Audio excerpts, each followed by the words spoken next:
Good morning. All India radio और आज सभा के एनालिसिस में आप सबों का स्वागत। दोस्तों, आज जो हम बात करने वाले हैं 8वीं पंचवर्षीय योजना के बारे में। देखेंगे एलपीजी रिफॉर्म किस तरह से आया, उदारीकरण की नीति किस परिस्थिति में आया, क्या ज़रूरत थी, क्यों आया, और भारत जो अभी जिस स्थिति में है वो कैसे पहुंचा। इससे पहले दोस्तों, कल शाम को 2-3 लोगों से मुलाकात हुई तो मैंने बोला, यार एक बात बता कि लड़कियां गुलाम कैसे हो जाती है किसी लड़के की। ऐसा आप नहीं समझे। आप कुछ भी बोले तो खबरी लाल की तरह सारा बात इनके कान में डाल दिया। आप सही भी बोले तो उनको गलत तरीके से प्रस्तुत कर दिया। मतलब यहाँ पर दिमाग चलाया जा रहा है, एकदम इंटेलिजेंट माइंड तो है ही, दिमाग चलाया जा रहा है। दूसरी बात, अगर कोई कहता है 30 पन्ने पढ़ो, 50 पन्ने पढ़ो, 70 पन्ने पढ़ो, दोस्त बनाओ किताब को, अरे भाई साहब, नानी जी, चाची जी, दादी जी, ये पन्ना पढ़ने से उलटने से रिजल्ट हो जाएगा। जब आप पहले से कुआं में धकेल दिए हैं तो मतलब उसको बचाने का प्रयास। अब समझिए, यूपीएससी है, यूपीएससी मतलब यूपीएससी में अनुशासन बहुत मायने रखता है। अब गलत लोगों के साथ दोस्ती कीजिएगा तो क्या होगा, आपका डिसिप्लिन बिगड़ेगा। तो प्रति व्यक्ति औसत आय भारत की कम हो रही थी 70-80 के दशक में। क्यों? क्योंकि नीतियों का पालन नहीं हो रहा था। अब मैं पढ़ा रहा हूं आपको और आप पढ़ ही नहीं रहे हैं। मैं कह रहा हूं गंदे लड़कियों से दोस्ती मत कीजिए, उस समय को बचाइए, और कुछ लोग गंदे हैं, आप सुनने को तैयार नहीं है, तो रिजल्ट कहां से होगा। एक नॉर्मल सी बात बताओ, 1 लाख इंजीनियर हर साल पास होते हैं और कितनों को नौकरी मिलता है? मात्र 1% को। अब समझिए कितना बड़ा गैप है। और ये गैप साउथ कोरिया में 90% तक है, जापान में 70% तक है। तो देश जो योजना बना रहा है वो किस तरह का बना रहा है, कैसे बना रहा है, उसका क्रियान्वयन किस तरह से हो रहा है। तो 80 से 90 का दशक जो था, राजनीतिक उथल पुथल का दौर था। चाहे इमरजेंसी का समय काल हो, चाहे राम मंदिर का मुद्दा हो, ये जातिगत धर्म में उलझ गए राजनीतिक पार्टी, तो विकास दर भी रुकेगा। जैसी राजनीतिक पार्टी उलझ गए, जैसे मेरे पास शुरुआत में बच्चे आते हैं बहुत तेजी से, बहुत मतलब आते हैं तो एकदम नील बटा सन्नाटा होते हैं, कुछ नहीं आता है, एकदम जीरो, देहाती, महादेहाती। लेकिन जब सीख लेते हैं तो कहते हैं अब तो हम उड़ने लगेंगे। तो मैं कह ये रहा हूं कि भटक जाते हैं। 1990 के बाद सैटेलाइट का दौर आता है, जाति धर्म की बात होती है, और 90, 91, 92, 93, 94 प्लांट एरा के नाम से जाना जाता है। प्लांट एरा के नाम से, नियोजित काल के नाम से जाना जाता है। डॉक्टर राधाकृष्णन बोलते हैं, हिंदू विकास दर धीमी विकास दर कहा। मतलब एक बात बताऊं, पहले की पीढ़ी और आज की पीढ़ी, जैसे शुरुआत में जब मेरे पास बच्चे आते हैं कुछ भी नहीं समझते हैं, जीरो होते हैं, और अब तो हमें ही पढ़ा रहे हैं, ये मास्टर गलत पढ़ाता है, ऐसे पढ़ाता है, वैसे पढ़ाता है, और हमारे पर ही आरोप प्रत्यारोप लगाते हैं। तो पहले पीढ़ी से ज्यादा स्मार्ट पीढ़ी आज की पीढ़ी हुई। वैश्विक स्तर पर अगर देखोगे, आप समझना मर्म को मैं क्या कह रहा हूं, वैश्विक स्तर पर देखोगे तो 18वीं शताब्दी के उत्तरार्ध में या अंत में औद्योगिक क्रांति हुई। कहां हुई मुझे बताने की जरूरत नहीं, और एक कदम से उत्पादन बढ़ा, बड़ी बड़ी मशीनें आई, बड़ी बड़ी फैक्ट्री आई। यकीन मानो, मैं 6 महीने तक, 8 महीने तक लक्ष्मीकांत किसी को पढ़ने नहीं दिया। मुझे पता था अगर ये किताब देख लेंगे तो नानी चाची दादी याद आ जाएंगे, इसलिए किताब को दूर रखा। लेकिन जब जरूरत आया तब मैंने उसको, मतलब सही समय पे सही चीज देना, मेंटोर का, ओरिजिनल मेंटोर का यही काम होता है, गलत दिशा नहीं बताना। और टीचर कभी गलत को, जो टीचर बता रहा है गलत, वो तो हाँ भैया टीचर है, चाहे वो कोई भी रहे, कभी किसी बच्चे का गलत नहीं सोचता है, क्योंकि टीचर एक भगवान के स्वरूप होता है, कहा जाता है ऐसा। तो यहां पर एकदम से उत्पादन बढ़ गया। अगर उत्पादन बढ़ गया तो अमीर अमीर होता चला गया और गरीब गरीब होता चला गया, क्योंकि बड़ा बड़ा जो इंडस्ट्री वगैरह था, कौन चला रहा था, बड़े बड़े लोग चला रहे थे, वो भी 18वीं शताब्दी में, 19वीं शताब्दी के आसपास। तो इनइक्वलिटी क्या हुआ, समानता क्या हुआ, बढ़ गया। अमीर और गरीब के बीच की खाई बढ़ गया। यहीं पर कार्ल मार्क्स आते हैं और इन बातों को कि अमीर अमीर हो गया, गरीब गरीब हो गया, यही बात को चुनौती देते हैं कार्ल मार्क्स। इनके बीच के खाई के अंतर को कम किया जाए। याद आता है शुरुआत में कोई पूछता था, कुछ बच्चे पूछते थे 1930 का सर मंदी का दौर समझाइए, आज आपको समझ में आएगा किस तरह से होता है। 1930 के पास समझ आया और समानता तब तक ठीक से काम नहीं करेगा जब तक सरकार अपनी अर्थव्यवस्था की आर्थिक नीति में अपनी हिस्सेदारी सुनिश्चित नहीं करेगी। इसको सिर्फ बाजार के भरोसे नहीं छोड़ा जा सकता। 1930 के दशक तक कीन्स का समय था। कीन्स एक अर्थशास्त्री है और इनका दौर शुरू होता है। इसलिए उस समय समाज कल्याण का कार्य करने के लिए सरकार को दिया गया और हमारे नेहरू जी ने भी इस मॉडल को अपनाया।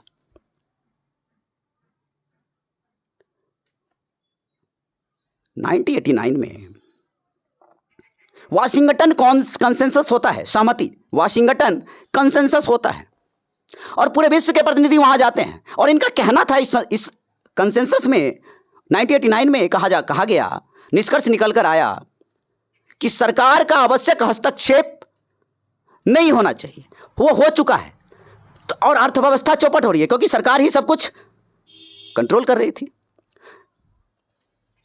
और 1930 के कीन्स का जो फॉर्मूला था कि सरकार गवर्न करे, सरकार हस्तक्षेप करे, 1950 के दौर में भी ये बातें आपको देखने को मिलता है। हमारे नेहरू जी ने भी इस चीज को अपनाया, लेकिन जब फेल होना शुरू किया तो फिर हमने 90 के आसपास अपनी नीति बदली।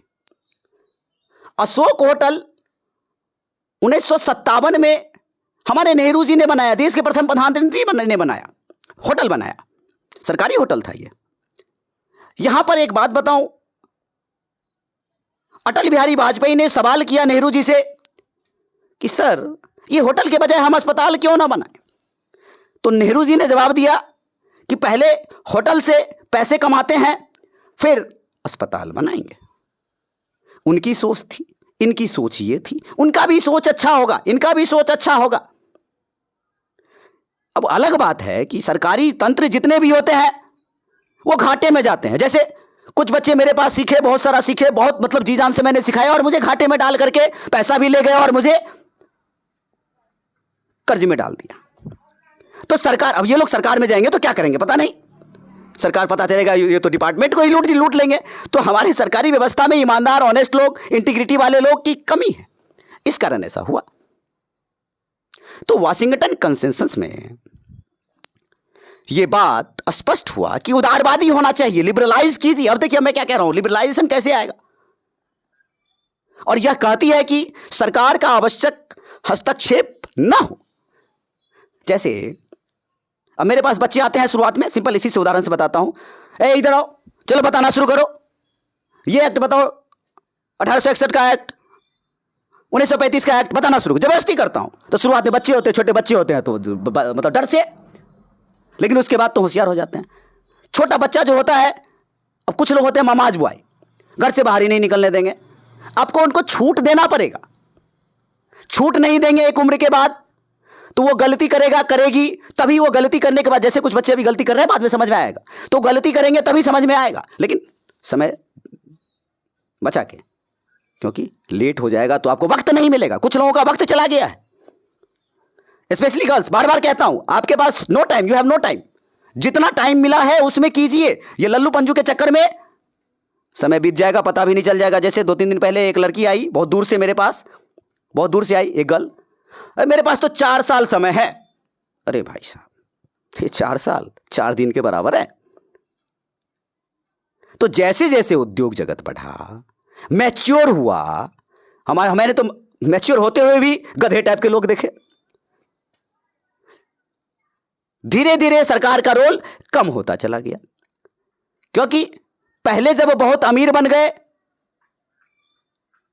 लाभ कमा रहे थे, तो उदारवादी सोच धीरे धीरे विकसित हुई। और 1992 में, यहां 92 में जब पंचवर्षीय योजना बनाया, 8वीं पंचवर्षीय योजना, इसका पूरा प्रभाव दिखता है लिबरलाइजेशन पर। इसको हम विश्वास मनमोहन मॉडल भी कहते हैं। विश्वास मनमोहन मॉडल, एक मिनट, क्या था, ऐसा ही कुछ है, मतलब नरसिम्हा राव और मनमोहन सिंह इस तरह का कुछ कहते हैं। इसलिए थोड़ी सी आलोचना भी होती है। वाशिंगटन कंसेंसस में यह सारा फॉर्मूला आया कि यह तो भारत का अपना था ही नहीं। क्या अपना नहीं था?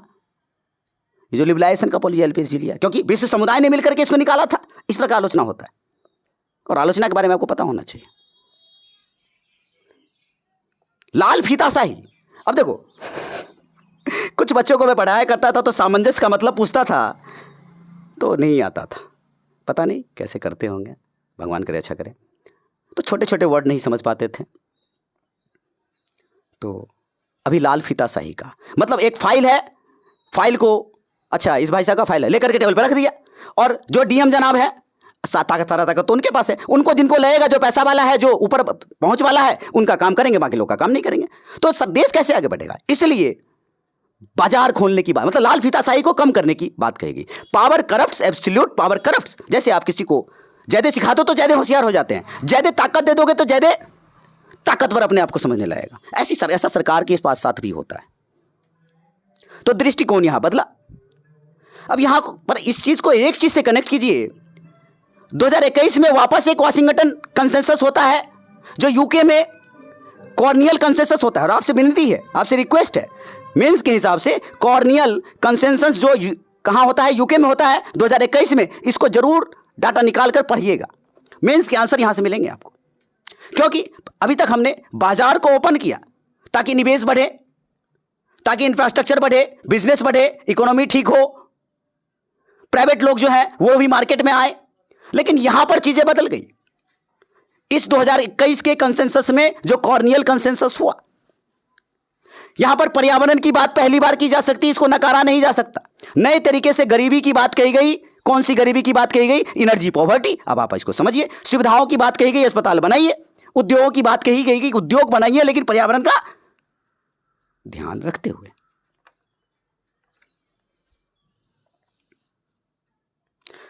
90, 91, 92, 95 के दौर में ट्रांसपॉन्डर आया। और ट्रांसपॉन्डर क्या है? आपके घर में एंटीना लगना शुरू हुआ। एशियान गेम जब हुआ तो यदा कदा किसी के घर में अगर रंगीन टीवी दिखा तो ये रंगीन टीवी वगैरह कहां से आया? सब एलपीजी रिफॉर्म से आया। सुविधाएं बेहतर हुई। जो हीमैन शक्तिमान वगैरह आया, कहां से आया? टेक्नोलॉजी बढ़ाता हुआ आया।